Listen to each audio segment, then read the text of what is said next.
Monsieur Anber. Monsieur Casimero, greetings, my friend. How are you? I'm doing very well. Thank you very much, everyone, for tuning in to another edition of the Calling Russ Anber podcast. And many of you will recognize as Russ is taking a sip of his tea. Lovely.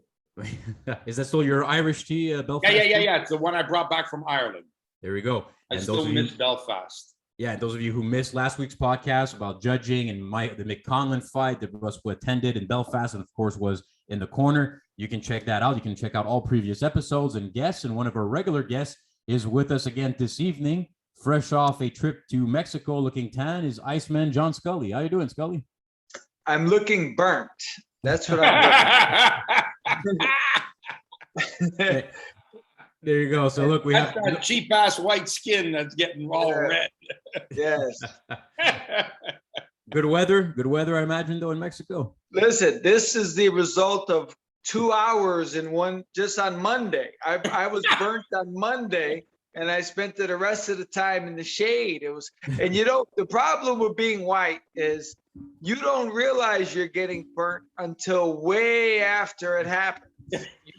You don't know because you don't feel it, you don't see it until 3 or 4 people that you don't know go, "Hey, you're really red." And I go, "Oh, okay." And then the next day is a problem. So that's where I'm at. Yeah, Russ's shirt is still redder than you are, Scully, so we're okay for this evening.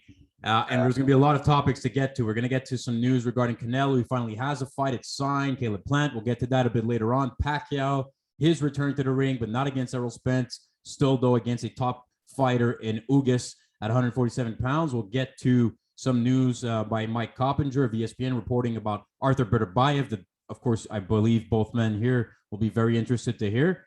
But Russ, first and foremost, and Scully, this past weekend, good fights on some of the cards. But one of them was not a good fight whatsoever, was Guillermo Rigondeaux against Casimero for the WBO bantamweight title. And Rigondeaux has kind of this following, and we know his skills. We know the pedigree he's had as an amateur fighter, but it hasn't translated to the pros much. And especially, I think, of late, the style of his is definitely one that people are annoyed by. And it was no different this past Saturday. And there ended up being a very ugly fight, a tough fight to score. But there's a lot to get to because many boxing fans to this day still kind of feel like they have to be contrarian here and say there was skill involved. But Russ, I'll start with you because you had some good tweets on the night. And the overall decision went, of course, to Casimero, but I believe it was a split decision. So some weird scoring again. Your impressions of what we saw this past Saturday night between Rigondeaux and Casimero? First of all, it's Rigondeaux is the correct pronunciation of his name. All right, there we go. Well, it wasn't a correction of you. It's a correction of everybody else who seems to pronounce it this way. And I don't know why they just can't say Rigondeaux because his name is Rigondeaux. So that said, I want you to know how privileged I felt during my time broadcasting 6 Olympic Games for CBC and TSN to have watched this guy win 2 Olympic gold medals, including, if I'm not mistaken, a Val Barker Award trophy as the best boxer of the Olympic Games. And I remember the reign of terror he was in the amateur ranks, just how great this guy was. And he was a beast. The way he was built, like he looked so much stronger and more powerful than all his opponents. And that same guy never translated into the pros, into the terror I thought he would become as a pro. So I'm telling you what I'm telling you from a place of being a massive admirer of the talent that I saw in Guillermo Rigondeaux. Right. You're not a hater, quote unquote. Not at all. And I would even go on to defend him in the pros, saying, look, this guy does things no one else can do. You can't touch him. He does this. And I still believe that. But at a certain point, you cross a line. And one of the things I said in one of my tweets, let's say he fought the exact same fight. Let's say he ran and did everything he did the exact same way he did it, but he threw 100 punches around. No one would be complaining at all because there would be punches and leather flying and he'd be moving, moving, moving, if he did that, everyone would love it. And it's like he chooses not to. And it's almost as if to say that as his career has moved on, he's figured out a way to lower his total connect output and even his punch output to the very bare minimum, where that after 12 rounds of world championship boxing, neither guy landed in double digits in any round. As a matter of fact, there were some rounds that even if you added the two scores together, didn't equal double digits. You know, that's crazy. So my position on this was, and this applies to a Rigondeaux or anybody else you wanna mention in this say, if you are doing what I would call anti-boxing, and you are just defending, and not throwing punches, and you're just being so negative in the ring, to me, it's as equal a foul as somebody who keeps grabbing. You're running, he's grabbing. I don't know what the difference is. Neither one of you are punching. So to me, it's tantamount to a foul, and the referee probably should have jumped on that sooner, like they do. How many times have you seen Scully, right, in amateur boxing? Stop! They tell you, mix it up, right? You know, if one guy's running too much, right? So I think had the ref done that, I think he could have got on their case early and forced the fight. That's not to say that Casimero did a great job in cutting the ring off or whatever, you know, that's not, but at least he kept coming forward every step. He wasn't great either. He didn't look great either. No, but every step he took forward, Rigondeaux took 3 back. And that equation just is not gonna total to a good fight. And I think that what he did was so negative that it could have been grounds for point deduction, if not disqualification. I feel it's the same as a guy who's consistently grabbing and holding and refusing to fight. He waits, you throw a punch at him, he grabs you and doesn't let go. The ref has to physically break you. They do it again, boom, and he grabs you. To me, it's the same thing. Why is it any different if you run and turn your back on your opponent than holding? That's my piece. That's what I say. That's what I contend is the problem. I am not saying he should stand there and be a punching bag, but I'll tell you what, as trainers, Scully now not being a fighter, now a trainer, we would tell our fighter, you make him miss, you make him pay. For the amount of times Rigondeaux makes you miss, you should be paying in unbelievable amount of leather should be flying back at your head for the amount of time he makes you miss. We would love a fighter who would be able to make you miss that much and counter punch back. So that's my thought on that. And I don't think I have anything else to add. Scully? Well, I'll say this. You know, it's you know, he's older. He's an older guy. You know, it could be the pulling the trigger. They say he can't pull the trigger. He might not just be able to pull the trigger anymore. It might be over for him. But in many cases, people said Floyd Mayweather ran. I never thought that. Like Floyd's detractors say Floyd's a runner. I'm like, come on, man. Floyd's hitting you like 25 times around. Like he's not running. So, you know, the only time I could say up until this weekend, and he won the fight clearly. If you remember Andre Dirrell against Curtis Stevens. Do you remember that fight? I remember Andre Dirrell also with the Carl Froch fight kind of but I remember the Curtis Stevens fight, correct. Well, against Curtis, now you got to understand, when Curtis was a light heavyweight, a lot of people don't know, Curtis fought as high as heavyweight in the amateurs. He was light heavyweight national champ, and he was a beast. He was knocking guys out. Dirrell at the same time was a featherweight. So when he fought Curtis Stevens on I believe it was HBO, you know, he's still thinking, I guess, you know, I used to be 125 and this guy was a killer at 178. And so now they're fighting. He literally ran, like he ran from Curtis, but he was throwing punches, but he was running. But the argument that I put up was, but he didn't lose. He won like almost every round. Like he made Curtis miss everything, and he was tapping Curtis. You know, he was touching him. He ran. He literally ran, but he won. But Rigondeaux was running like literally with his back to the guy. Like it was, you know, that, you know, I could see once in a while a little showmanship. But man, that was, you know, that was a little crazy. I think he just, and it wasn't like he was in with, Julian Jackson level of puncher either. It's not like he's getting massacred.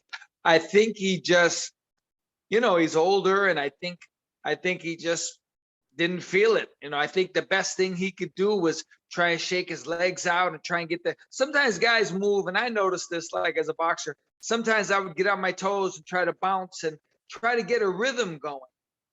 But, it generally happens relatively quickly. And I think Rigondeaux was just like reaching into the bag, waiting to find that rhythm. And he never found it. He just had to keep running, and he just couldn't do it. It was not pretty to watch.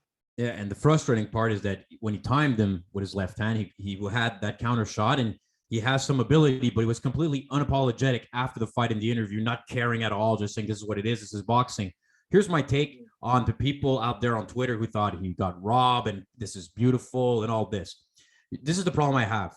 Why is it incumbent on Rigondeaux's opponents to have to press the fight? What if Rigondeaux had a clone of him fighting across the ring? What would happen? Just two guys running and waiting for one guy to throw? Why is it always that everybody who fights Rigondeaux, they have to press the action and he gets a pass? He can only back up and do beautiful counterpunching. It makes no sense. You can't have people know that's his style, but it doesn't mean that every other opponent has to fight that style. Because if you want to be a defensive fighter yourself, then what's going to happen? Just two guys looking at each other, running around, waiting for one guy to throw. It doesn't add up. And people gave a ton of crap to De La Hoya when he tried to run away from Tito Felix Trinidad.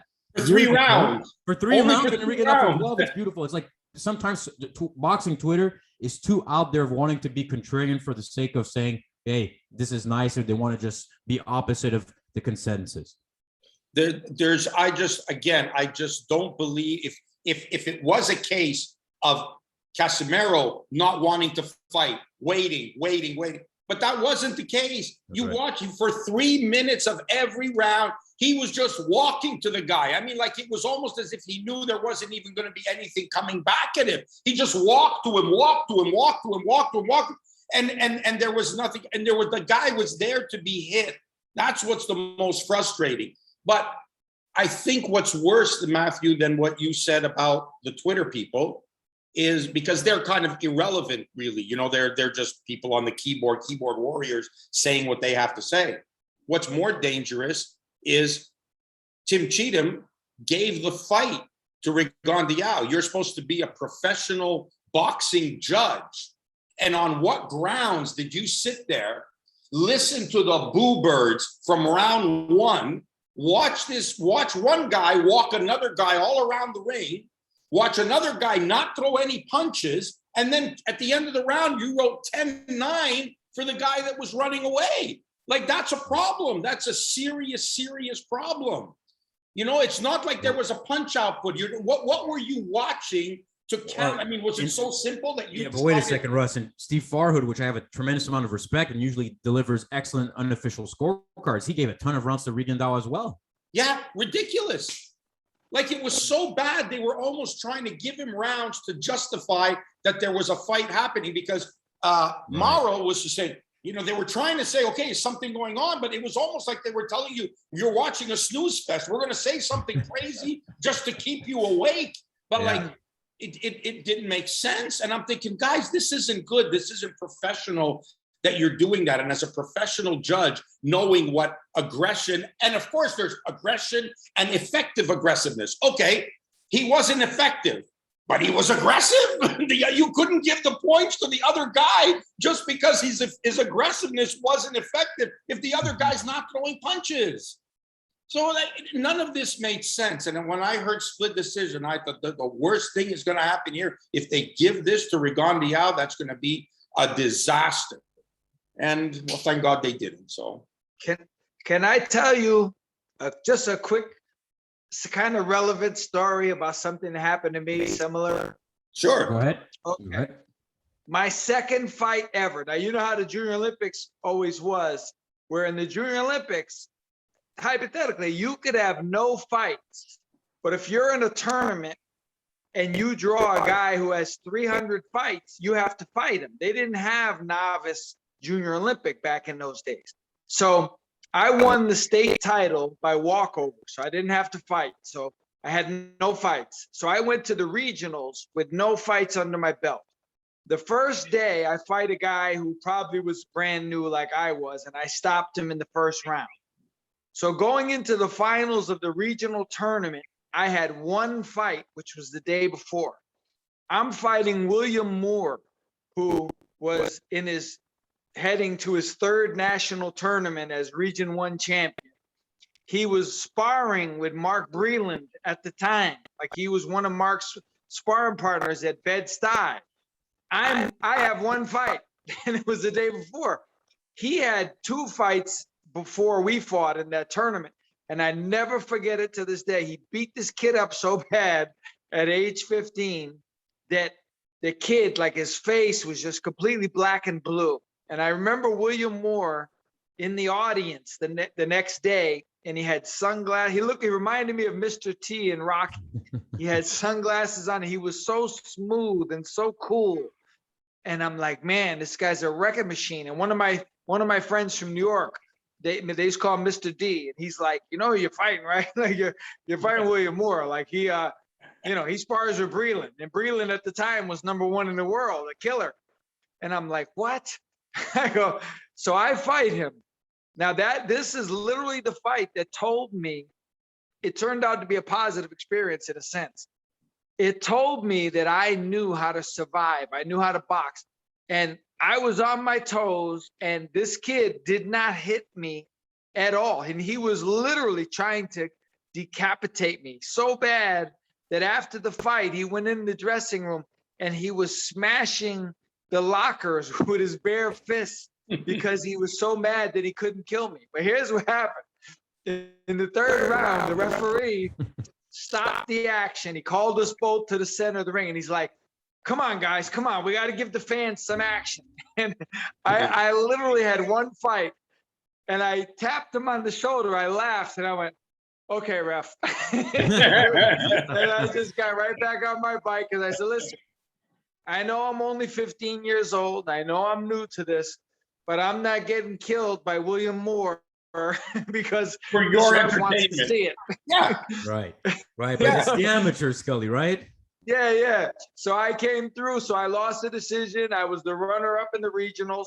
But I truly believe at that point in my career, if I would have punched with him, if I would have listened to the ref and tried to win, I might not be here talking to you. I might not be who I became, because I would have got hurt. I would have got killed. You know, this kid was a killer, and I was nobody. And he probably would have demoralized me. I probably wouldn't have kept boxing. So at that stage in my career, I chose survival, but I wasn't getting beat. I said, I'm going to use my boxing skills like Ali. Now, Rigondeaux might be in the same situation, but in reverse. He's at the very end of his career. It might have occurred to him, like, I don't have it. Like, maybe he never fights again, or maybe he takes one more fight for money, but maybe he never fights again. Maybe he says to himself in the 4th round of that fight, man, I can't throw punches. I want to throw punches, but I can't. This is not the first time he's done this. This is not a no, but to Scully's point, though, in the first round, he slips a little bit and he gets drilled by a few uppercuts that kind of probably stunned him. And maybe that's something that factored into the rest of the fight being him running away. But it's tough to say. And I think it's definitely his last opportunity on television. Even if at 40 years old, he gets another fight, he's not going to get ever again a main event spotlight, because the networks now are going to say that was it. We tried it one last time and forget it. But nevertheless. And there was a lot of lip service before the fight as well that led you to believe that there was going to be some action. But it truly is an enigma to want to get into his head and figure, like, think of the fighters you've worked with, Scully, that you could say, what would they have done with that type of defense? What would they have done with opponents if they could do what Rigondeaux does? And I don't know what's in his head or how much it's almost insulting that. And I understand he doesn't want to get beat up. Nobody does. All the greatest, especially those who were defensive-minded geniuses throughout the history of boxing, didn't want to get beat up. but they did want to beat you up, and they did want to hit you with everything they could hit you with. And I don't understand why he doesn't. Like, what is it?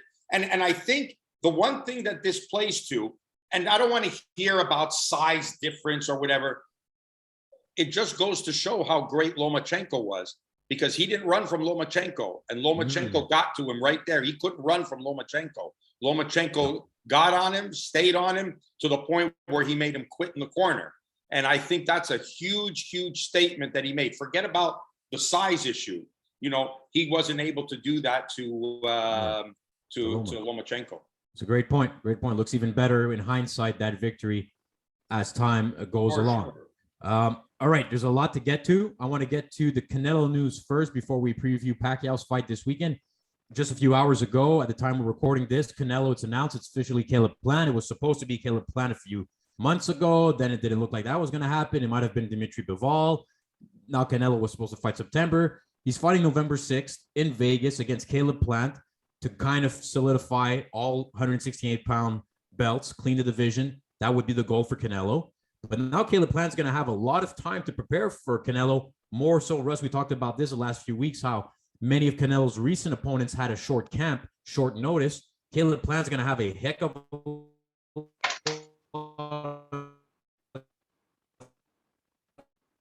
time to prepare for this fight. First, I think is a tougher fight for Canelo than Billy Joe Saunders was on paper. It's a good question. It's a hell of a good question. Caleb Plant's a talented fighter. There's no doubt about it. He's a talented fighter. Much different style, much more offensive style than Billy Joe, who's more of a defensive wizard. Yeah, but Billy, you know, when he could hit you, he likes to hit you. You know, he's a perfect example to not being such a boring type fighter, and you know, similar southpaw like Rigondeaux was. You know what? I'm trying to think. That would be a heck of a fight, Caleb Plant and Billy Joe Saunders. You know, that's a good fight.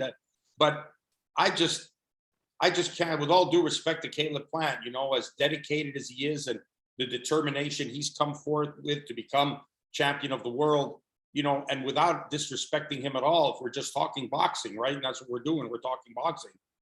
Canelo is just someone special. Canelo is, you have to talk about Canelo the way we used to talk about Roy Jones, the way we used to talk about Tyson, the way we used to talk about, you know, Muhammad Ali at his best, the way we used to talk about, the way they used to talk about Joe Louis, you know, like there's just really guys, as good as the guys are, and as great as the fights that they had before to get to that fight, once they got in with these type of guys, it was just another level. It was just another fighter out there. And these guys, you know, Canelo just has separated himself from the pack, and he's like Secretariat. He's just running like a tremendous machine, you know, in that famous call of winning the Belmont. You know, he was just running like a tremendous machine, and they can't keep up with him. And those were horses that could win, and he obliterated them. And I think that's what we are. That's where we're at now with Canelo.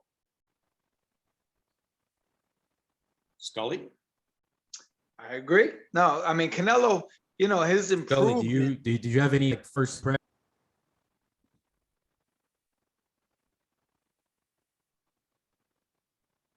I can't hear Go you. ahead. Go ahead. I Scully. can hear you saying now. His improvement. Say it again. Say it again. I couldn't hear you.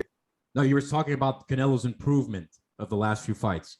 Yeah, no, for sure. Like the last, you know, I think a lot of people are, you know, they always said like, oh, the guy's pretty good, you know, but I think starting with the Triple G fights, especially the second one, you know, he showed, you know, he looked like Mayweather. A lot of they show, especially if you watch him in slow motion, his defense. Like I've never seen a guy in the, you know, after so many fights, and his defense has improved so much. You don't, you know, usually guys are pretty much who they are, you know, by their 5th or 6th or 10th fight. You know, that's who they are defensively.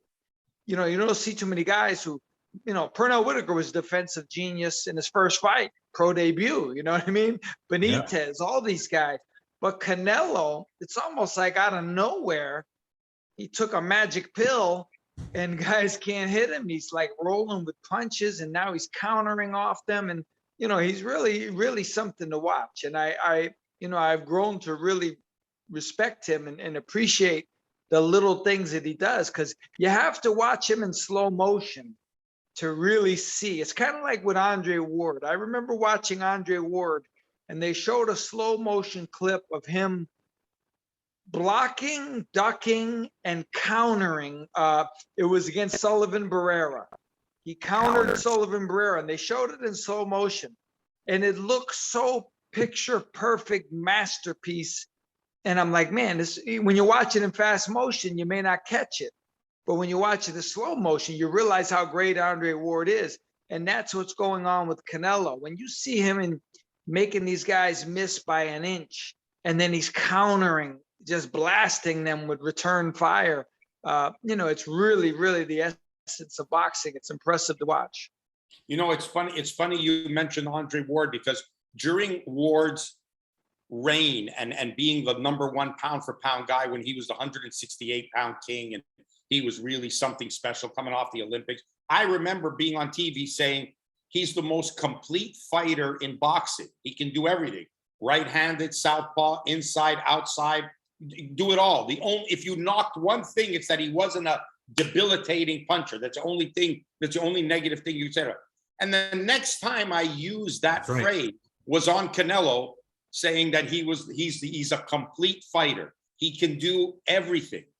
Big guys, little guys, inside, outside, defense, offense, power, whatever he wants. He is the next level of what comes as close as you can be to a perfect fighting machine. That's the perfect fighting machine that exists today. He's put it all together, and he's put it together in Matthew, what's he up to now in number of pro fights? And his resume reads like a Hall of Fame roll call of guys that he has fought. Well, one of the things is the fact that, first of all, he started pro at the age of 15. So he has a tremendous amount of fights, but also just the caliber of opponents is excellent, despite the fact that several, including myself, will be disappointed that it will never be a third Triple G fight. It's not looking like that's going to happen. But short of that, I mean, he's fought some big names and continues to fight big names, and is not just looking for the easy fights and is being active. And now he has a goal to unify all the belts. And I think afterwards it's probably going to be light heavyweight next, because there's nothing else for him at 168 unless he wanted to fight a David Beterbiev, who's not sure about staying at super middleweight forever anyways. But it's almost looking like no one really is going to give Caleb Plant much of a chance to win this fight, although I think he'll communicate well. There'll be some hype going into the matchup. It could be a very offensive, exciting matchup. The way it lasts. But if you look at a board, everything Caleb Plant does well, Canelo does better on paper. So it would take a tremendous performance or some sort of Canelo letdown for this to me be a victory for Caleb Plant. I just don't see it happening, even whether it's now or in November. Well, I'm going to go on the record and say this. I should have brought it up on my phone to show you. Just before coming on here, I was scrolling through Instagram, and I came across Amir Abdullah's page, Amir works with Badu Jack, and they were recently on the same podcast that Mike Tyson is on. Hot boxing with Mike Tyson. Boxing, yeah. Okay. And he said, I'm telling you right now, I'm telling you here, he says, Caleb Plant is going to give Canelo a boxing lesson. He's going to outbox Canelo. And Badu kind of had a look of disbelief on his face. And Tyson went, what? He's going to get smoked. Tyson couldn't believe it, right? So Amir Abdullah is the one guy on record now saying that he thinks Caleb gives Canelo a boxing lesson. But Matt, I think his story is fantastic. He's fought well. He's an honest laborer. He's talented. He's gifted. But he's coming up against a more talented, more gifted, overall better fighter. And that's not hating. That's just what it is, and it's up to him to prove it wrong. And I think it lends to what you said as well about Triple G not getting not fighting Canelo again. To get that fight, it's up to Triple G to make that fight happen. Go out and win some fights that proves you deserve to have that rematch. That proves that you're making. Say, come on, you got to fight me again. That's true, and he hasn't. He has been very inactive. And Canelo, against to your point, opposition. Yeah. And Canelo, to your point, it's going to be his 60th pro bout. for November. He's going to have Oh, there you 60 go. pro bouts on his record. Pacquiao is going to be fighting this Saturday. As I believe, with technology, our friend Scully has left us for somehow. I'm not sure. This is the first actually that he dropped out in the middle of the podcast. So this. I hope it wasn't something we said. We're going to take a quick break here. This will be the part one. Oh, wait a second. I think we may have Scully back. He may have found his way. May not have to take a break here. So stand by there. But as Scully, it's always I don't know. Did he think his cell died? What do you think happened? Mexico, the virus or something? Well, we'll find out. Hey, Scully's back. And as he's connecting, but Russ, I'll just to your point also about Canelo.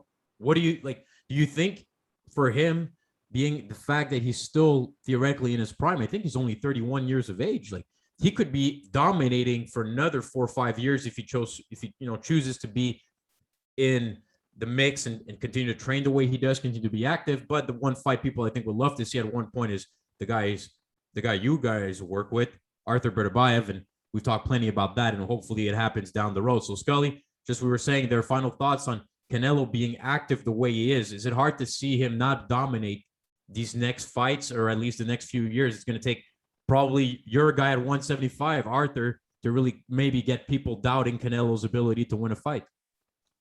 Right. I mean, I don't see anyone on the horizon beating him other than Artur. And and people will say, "Oh, well, you're just saying that because you're with Artur." And I say, "Well, that's a valid point, but I mean, I have a good look at what Artur is, and Artur is not as famous as Canelo, not as well known, not as rich, all these things, not as accomplished. So people might brush that aside, but there's a reason. A lot of guys are avoiding Artur. And nobody's in line banging on the door trying to get in the ring with Artur, and I don't think Canelo is either, irregardless of what they say. And I wouldn't blame anyone for not fighting Artur, to be honest with you. I think he's too big and too strong, and I think it would be, if he were to lose to Artur, I don't even think it would be a black mark on his career. It would be like losing to Floyd. I mean, you're losing to someone special. With that being said, if we do get that fight and I'm in camp, I'm certainly going to treat it like the biggest fight of all time. Like, you have to be on your game 100% because Canelo is a genius in there. He will find holes that maybe nobody else can see. He can take advantage of them. And what is also really prevalent that people may miss, he's a killer. He's a mean guy as well. He's like a Sugar Ray Leonard. He's got the red hair and the freckles, and you may not associate with him as being a killer, but if he can get you, he's going to get you, and he wants to get you. He wants to get everybody he fights, and he does for the most part. So, I would really look forward to a fight with him and Artur. Hey, I've been up there in the corner against him twice, like I told you, and both times it was like two different fighters. And the last time in December against Callum, I mean, he threw punches. They had the impact of a heavyweight. And I think I don't know if I said this to you or whoever, I know I said it to one of you, but you could probably find, maybe not in the top 10, but you could probably find 25 heavyweights that you'd be able to put Canelo in with, and he would knock them out. Yeah, he would like. That's how strong he is. That's how powerful the guy is. Like, he can punch. Right now, he might not do it to top 10 heavyweights, but he certainly will do it to mediocre heavyweights, despite the size difference. I mean, he's a debilitating puncher. As is Beterbiev. But guys, enjoy him while he's around. I'm guessing this is the legacy. This is the history path I think he's taking. He's unifying at 168. And then, and like you said, he's only 31 years of age. His next mission is going to become, and he might let Beterbiev get old a little bit. He's gonna watch the landscape of what's happening in the light heavyweight division, and he will become unified light heavyweight champion if that's the way he wants to play his cards. And he will be probably the only fighter in boxing history, or at least in the modern era of the 4-belt era, to be unified champion in two weight divisions. I don't know if anyone's done that, so I'm just going off the top of my head, but I don't know who else has done that, to be unified in two divisions. for Calzaghe if they got to. I don't think they got to unify at the higher weight classes. But look, if he avoids Beterbiev, I think he's got a better chance. If he fights Artur, I think that's as close to an opponent that people are going to say Canelo could lose to right now, based on the landscape that's in boxing. But he could also win. Yeah, he could also win. Yeah. Right? He could for sure. Absolutely. He'd still be the favorite, no doubt, but it would be a closer fight on paper than many of the other names that are being thrown out there. And I think, with all due respect to Caleb Plant, it could be a major shock, could be a surprise, and being able to score a little bit and then move around and avoid the counterattacks of Canelo. But the way things are going, it's going to be a very difficult challenge. Another challenge that could be interesting, because we're talking about Artur Beterbiev, Russ, is that news came out from Ike Coppinger of ESPN this evening that he could possibly be facing Marcus Browne, the talented southpaw that we've seen against Jean Pascal and against Badou Jack, that you saw, Russ, of course, up close with that terrible cut. The WBC is ordering that bout, Mauricio Suleiman, but Artur has a WBC belt. He also has, I believe, the IBF belt.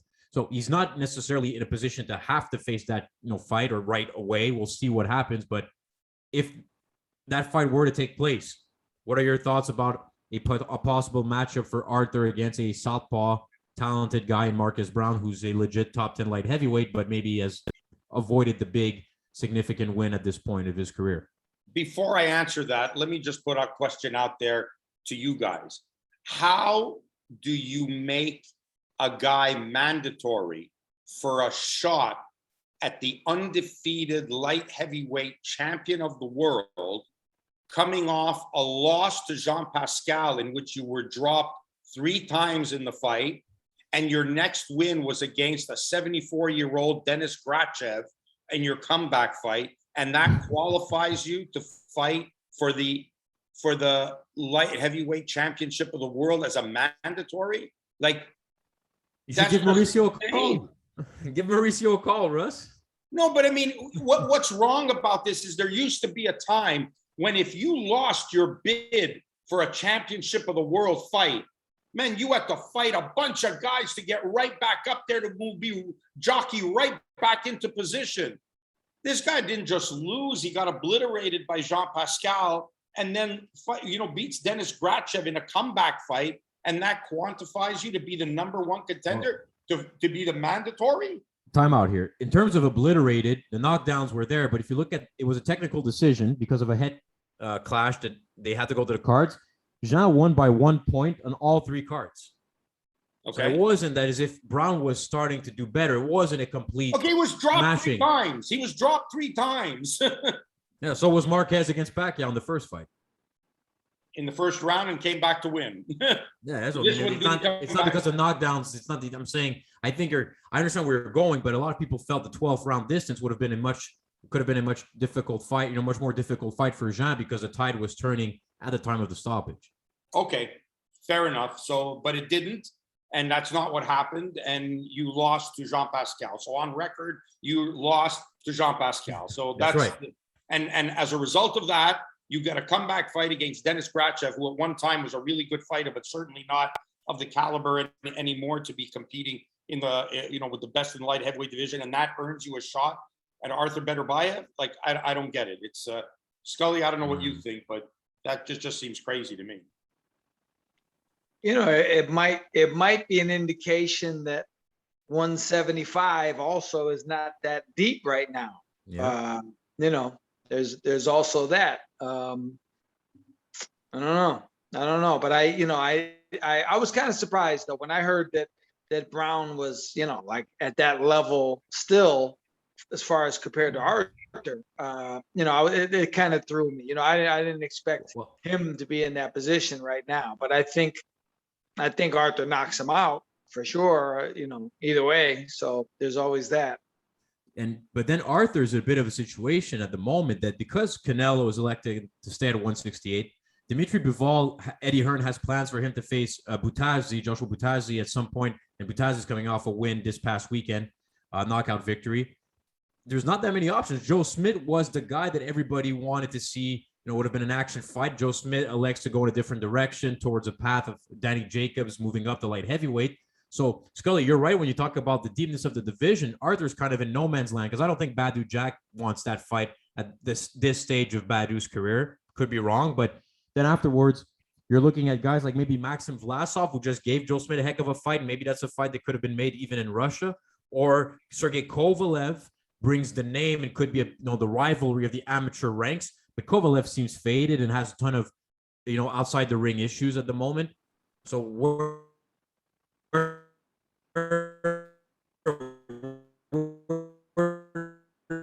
does Artur go at this stage? Like at his career, he's not getting any younger. Seems like it's a different find an opponent that people are going to get excited about.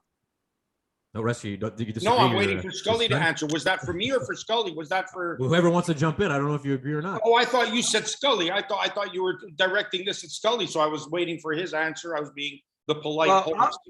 I'll say this. I mean, I hate the way boxing is now. I hate the fact that Artur has not been able to fight more than 2 times in a year.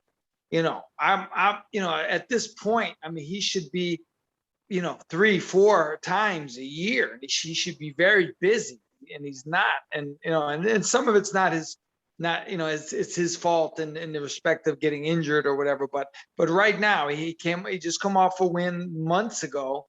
He should be fighting this week. He should have fights. I don't know what everybody's doing. Like, what are all the light heavyweights in the world doing that he's not fighting one of them? Like right now, like this week, I hate the way the game is. I mean, it's, I don't think it's Artur's fault. I think he wants to fight, but the promoters, that maybe there's not enough slots. I mean, I don't know what it is there. And it's funny because Russ knows, like years ago, there was 10 times more professional fighters in the world, and they all got to fight a lot. Now there's less fighters and they're fighting less. But it doesn't make sense. So I don't know what's happened, but I wish. Yeah. There's a lot of inactivity with some of the big names right now. What's that? There's a lot of inactivity, not only in the light heavyweight division, but a lot of the big names. Look at Terrence Crawford. What the heck is going on with him? There's a ton of guys who are just sitting on the sidelines. I was just about to mention his name. And I mean, I would think as a pro fighter, and especially at that level, I mean, at the level I was at, I wanted to fight all the time. Like, I couldn't imagine fighting twice a year. That would be so bizarre to me, only fighting twice a year. Like, what are you doing all that time that you're not fighting? And, but champions, I mean, you'd think they would want to defend the title 4 times. I mean, make good money, keep busy, keep sharp. That's why I'll say this. I always bring his name up. I always respected James Toney because he was pound for pound, 1, 2, 3.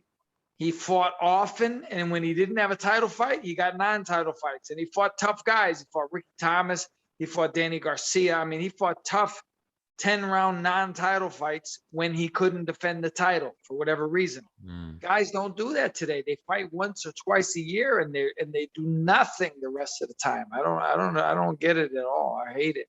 Yeah, and unfortunately, that applies to maybe one of the best fighters in boxing today, in Teofimo Lopez, who comes off the biggest win in boxing, in years, like the beating of a legend like Lomachenko. You got to win over Lomachenko. Lomachenko likely might fight twice since the loss before you've even fought. It might happen that Lomachenko might fight again. They're talking about December, at Madison Square Garden. He likely might fight twice since losing to Lopez, and Lopez have not fought. And that does say, for boxing, it's bad. And I think, one of the things we always said was that, this 4-division, the four governing bodies and sanctioning bodies that made 4 world, gave us these 4 world title belts. Now what it's done is it's diluted the division, because now all these guys would be contenders, not champions, right? So they'd all be contenders, and it would make the division that much better. And you'd say, wow, that's a talent-laden division. And now they're just splintered across, and the remaining that's in each one, the remaining challengers in the division are not strong enough. The real challenge is from the guys who are the champions. 40 years ago, those guys would have been the contenders. Right. That's right. Well, listen, we have one last topic to get to, only a few minutes. It's Manny Pacquiao. Talk about a guy even at 42 and been fighting pro since the age of 15. He's back in the ring this Saturday night. And Russ, a lot of people would like to place a wager on this bout, considering it's a big pay-per-view card. And where can they go if they would be looking to place a wager? I can tell you this. Bet99.com. That's right. Yeah.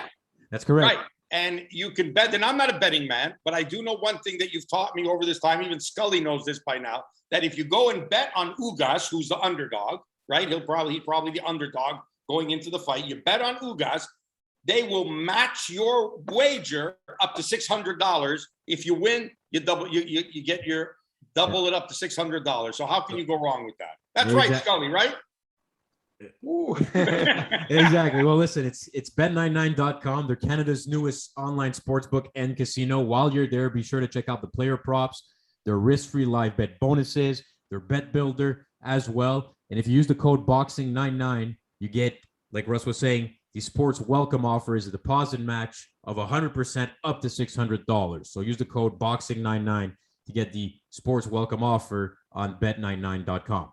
We should try to, if it happens, we should try to get what the odds are at this time when we do the podcast of what they are for a particular fight. That would make the bet even more interesting, because if we told you now that the odds for Ugas against Pacquiao was 3-1 or 4-1, whatever it was, and you bet on Ugas to win, well, then you would be your $100 would be 400. I'll take a look at it. What do you think? Do you think Ugas has a chance this weekend, or are you still excited about this fight, even though it's not Errol Spence, which was the matchup I think would have been a heck of a matchup? Ugas is a good fighter. He's a good Can I say one thing? Hold on. I just got a message. My phone is going to shut off in 12 seconds because it's overheating. So who wins, Scully? He's gone. We lost him. Wow.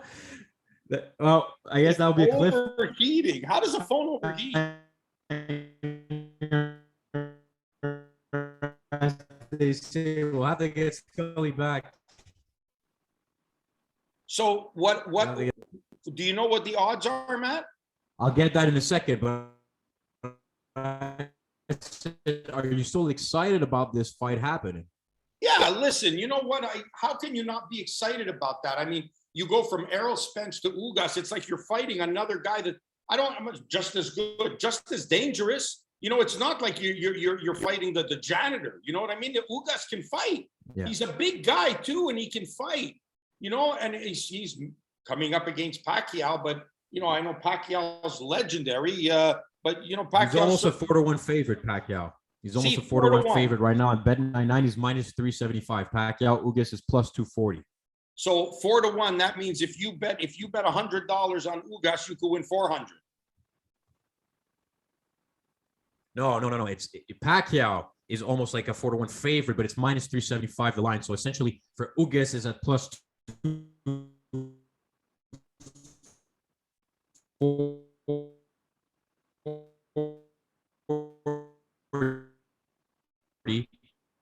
So if you for 100, you'd get 240. Some people are not sure what to expect from Pacquiao.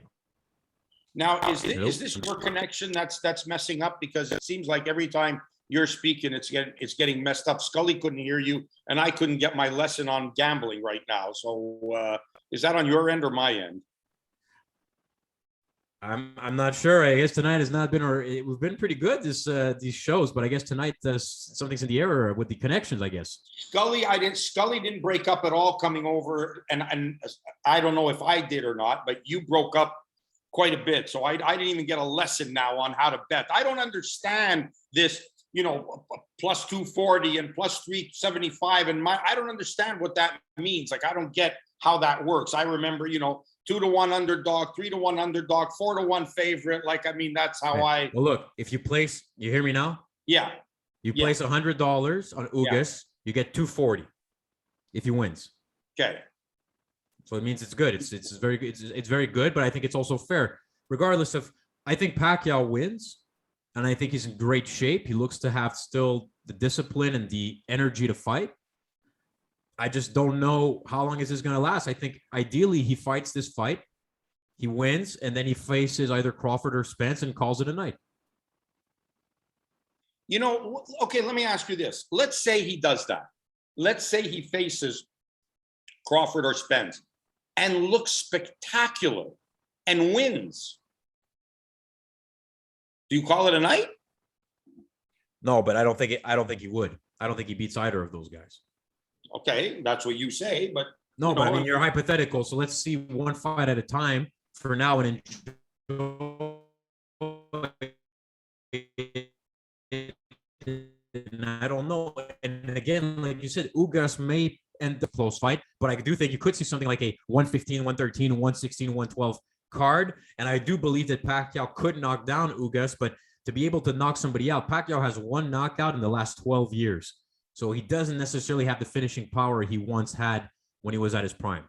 Well, but he's also fighting at 147 pounds, and he probably weighs 135. You know what I mean? There is okay, but when he fought Cotto, he was 147, looked devastating. When he fought Oscar De La Hoya, he was 147, looked devastating. Yeah. There's some other fighters he was able to knock out at 147. At one point, he looked great and dangerous, and even hurt Margarito, who was a huge guy, at 154. But yeah, I understand. Like, if he's still an impressive phenomenon. In his last fight against Keith Thurman, he looked really good, and Keith Thurman is a legit top 5 guy, probably a better fighter than Ugas, but close. I thought Ugas got a bad decision against Sean Porter. He should have been awarded that decision in that fight, but because he doesn't, necessarily bring the name and whatever, the judges gave it to Porter. Close fight. Like, I'm interested. I think a lot of boxing fans are, but I'm not sure the casuals are going to be as excited for this matchup as they would have been for Errol Spence. The only bad thing for Ugas is that Pacquiao was preparing for Spence. So he was really preparing. It's not like he was preparing for a lesser guy. Right. And you get brought in as a substitute and figure, oh, I might catch him, not fully prepared. He was preparing for a killer in Spence. So you're going to be facing a solid, well-prepared, Manny Pacquiao. So, and hopefully Ugas has been in the gym. And, he also will be well prepared to face a guy who can throw punches for 12 rounds. But Ugas has the size. He's got the style. He certainly has a skill set. I think it's an interesting fight. And I, for one, will definitely be watching because, again, another guy that we deserve to watch and credit and honor is Manny Pacquiao, because he's another guy that you could have put in any era of boxing and he was going to have success. Now, that's not to say he would have gone from 106 to 147 back in the day, but, he certainly would have been a guy that would have vied for championship honors in whatever weight class he was in and would have been a hell of a fighter.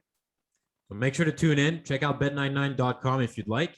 And Mr. Anber, any final thoughts this evening? And we appreciate people.